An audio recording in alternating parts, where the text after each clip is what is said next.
నమస్తే, నేను మీ కుప్ప పద్మిని. ఇన్నాళ్ళు మీ సపోర్ట్ ని నాకు అందిస్తూ, మీ ప్రేమని నాకు అందిస్తున్న ప్రతి ఒక్కరికి కృతజ్ఞతలు. ఇప్పుడు చూడబోతున్న ఈ వీడియో కూడా ఖచ్చితంగా మీకు ఉపయోగపడుతుంది. లైక్, షేర్ అండ్ సబ్స్క్రైబ్ చేసి మీ ఇష్టాన్ని అలాగే మీ సపోర్ట్ ని నాకు అందించండి. అలాగే ఈ వీడియో పట్ల మీ అభిప్రాయాన్ని కమెంట్ సెక్షన్ లో కమెంట్ చేసి నాకు తెలియజేయండి. నమస్తే. Welcome to our channel. నేను పద్మిని. ప్రస్తుతం పాటు వేదిక ఆస్ట్రాలజర్ అవినాష్ దాస్ ఉన్నారు. మాట్లాడదాం. అవినాష్ గారు నమస్తే అండి. నమస్తే అండి. అవినాష్, ఏంటి బోర్డ్ ఏదో వేశారు? వాట్ ఇస్ ఏంటి ఇది? అసలు ఇది నంబర్స్ కూడా వేశారు. ఆస్ట్రో న్యూమరాలజీ బాక్స్ అండి. Astro numerology.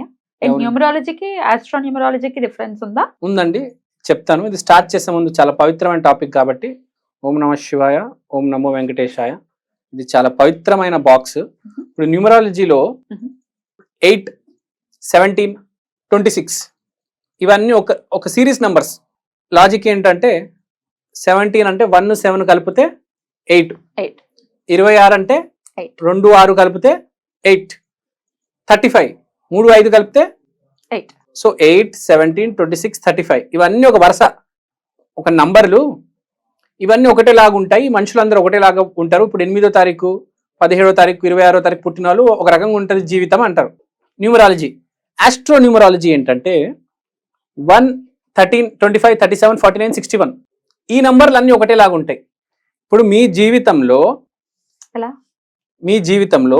ఈ ఏజెస్ లో కొన్ని ఈవెంట్స్ జరుగుంటాయి, అవి చాలా రిజంబుల్ అవుతాయి.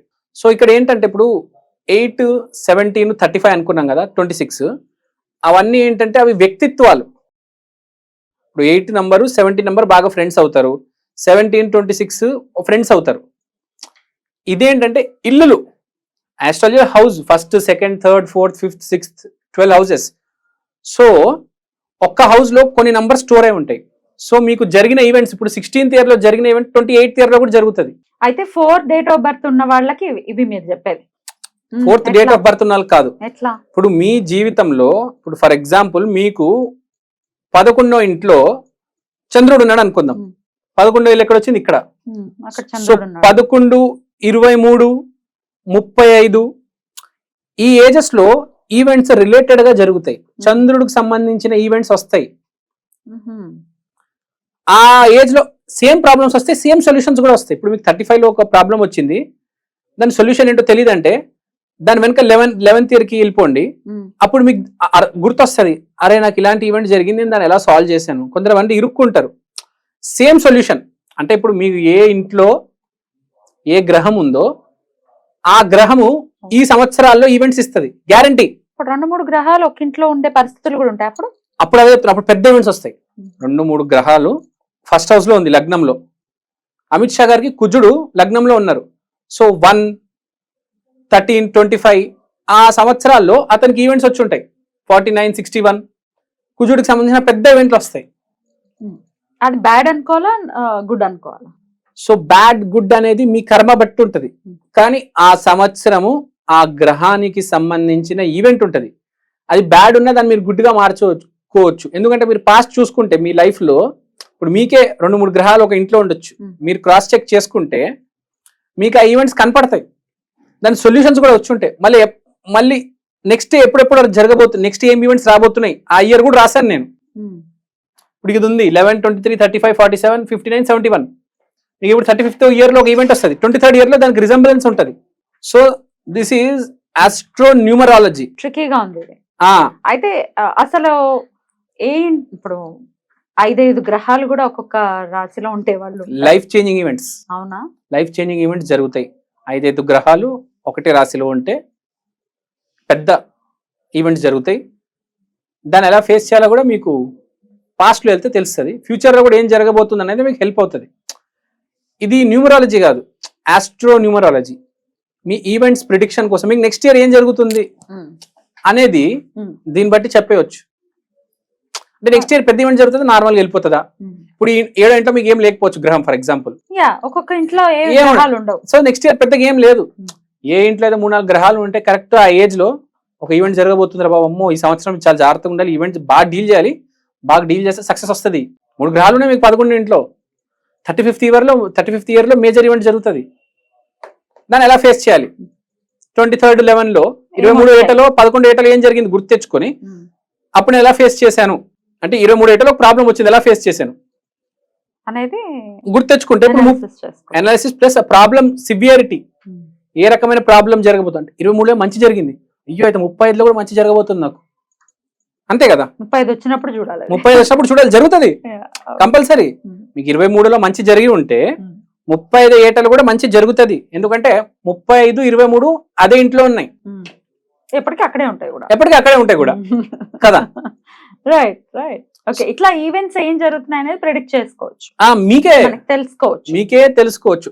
ఆ ఇయర్ లో 11వ ఏట మేజర్ ఈవెంట్ ఏం జరిగింది, 23వ ఏట మేజర్ ఈవెంట్ ఏం జరిగింది, 35లో కూడా ఓహో మంచి జరిగింది కాబట్టి 35లో కూడా మంచి జరగబోతుంది. ఓహో చంద్రుడు ఉన్నాడు 11 ఇంట్లో, 23 ఏట మంచి జరిగింది, చంద్రుడు మళ్ళీ 35 ఏట చంద్రుడి వల్ల మంచి జరుగుతుంది మీకు. సో ఎవ్రీ ఇయర్ ఉంటుంది కదా ఇంచుమించు. ఇప్పుడు కొంతమందికి గ్రహమాలిక యోగం ఉంటుంది, గ్రహాలన్నీ లైన్ గా ఏర్పడి ఉంటాయి చాలా అవును. బ్యూటిఫుల్ గా, అప్పుడు ఎవ్రీ ఇయర్ ఉంటుందని అవును, అనుకో. స్మాల్ ఈవెంట్స్ జరుగుతాయి లైఫ్ లో, Small, పెద్ద పెద్ద ఈవెంట్స్ ఉండవు. 3 గ్రహాలు ఒకటే దాంట్లో ఉన్నాయి. లేకపోతే అప్పుడు ఏముంటది అంటే గ్రహమాలిక అన్నారు, 9 గ్రహాలు అన్ని ఒకలాగా ఉండవు, ఒక గ్రహం స్ట్రాంగ్ ఉంటది. 9 గ్రహాలు మొత్తం అలా గ్రహమాలిక అని కాదు, ఒక 5 గ్రహాలు ఇట్లా లైన్ ఉన్నాయి లైన్ అనుకుందాం, ఉంటాయి. లగ్నం కానీ నుంచి. స్ట్రెంత్ అయితే ఒక గ్రహానికి ఉంటది. ఒక మనిషి గ్రహానికి గురించి ఉంటుంది. మాట్లాడుకోవాలంటే ఒక గ్రహమే స్ట్రెంత్ ఉంటదండి. ఇప్పుడు మీకు శని నేను చెప్పగలుగుతా, మీకు శని వల్ల చాలా ఇంపాక్ట్ ఉంటది, అది చాలా ఇంపాక్ట్ ఇస్తుంది. సో అట్లా అట్లా ఆ గ్రహం చూసుకోవాలి. చూసుకోవాలి, మనకి ఏ గ్రహం స్ట్రెంత్ ఉంది అనేది ఫస్ట్ లైఫ్ లో తెలుసుకోవాలి. ఆ పనే చేస్తూ ఉండాలి, ఆ పనే ఆ మార్గాన్ని వెళ్ళాలి. మీకు ఇప్పుడు కుజుడు స్ట్రాంగ్ ఉన్నాడు, శని స్ట్రాంగ్ ఉన్నాడు, మీరు ఆ మార్గాన్ని వెళ్తారు, కష్టాన్ని నమ్ముతారు, ప్యాషన్ నమ్ముతారు, ఆ మార్గాన్ని వెళ్తున్నారు, అదే జరుగుతుంది మంచి. ఒకవేళ ఇప్పుడు నెగటివ్ ఆల్రెడీ జరిగింది, say for example 10th year లో ఏదో జరిగింది, మళ్ళీ ఇంకొక ఇయర్ లో రాబోతోంది, దాన్ని మనం నలిఫై చేసుకోవడం కానీ రెమెడీ చేసుకుని తప్పించుకునే ప్రయత్నం చేయొచ్చా? అదే ముందే ప్రిపేర్ అయి ఉంటే ఫేస్ చేయొచ్చు, అదే చెప్తున్నా. ఫేస్ చేసే ఇష్టం లేదు కదా జనాలకి, that's what the problem. Problem is going to come. రేపు ఏం జరుగుతుంది తెలియదు, మనం ఆస్ట్రాలజీ యూస్ చేసి రేపు ఏం జరగబోతుంది అని కొంచెం హింట్ ఇస్తున్నా, నువ్వు రెడీగా ఉండంటున్నా. సో అస్ట్రాలజీ ఓన్లీ అది ఇండికేషన్ మాత్రమే. ఇండికేషన్ ఫేస్ నువ్వు చేయి, అరే నువ్వు మారరా, నువ్వు మారితే నీ జీవితం కూడా మారుతుంది. నువ్వు తప్పు చేసావు కాబట్టి నీకు 10 ఏటలో తప్పు జరిగింది, ఈసారి 22 ఏట 34 ఏటలో నువ్వు దాన్ని సరిదిద్దుకోలేవా? ఆ హౌస్ స్ట్రెంత్ అవుతుంది, ఆ ఇల్లు బలం వస్తుంది, ఆ ఇంటికి గ్రహం కూడా ఇంప్రూవ్ అవుతుంది, జీవితం మారుతుంది, కర్మ మారుతుంది. బ్యూటిఫుల్ అవినాష్, అసలు చాలా కొత్త సబ్జెక్ట్ డెఫినెట్ గా. అంటే ఇది సముద్రం లాంటి సబ్జెక్ట్ అస్ట్రాలజీ అనేది కదా, అందులో ఎంతెంతో ఉంటుంది తెలుసుకుంటూ వెళ్తే ఇది డెఫినెట్ గా ఇది హెల్ప్ అవుతుంది. చూసే వాళ్ళందరికీ కూడా డెఫినెట్ గా హెల్ప్ అవుతుంది.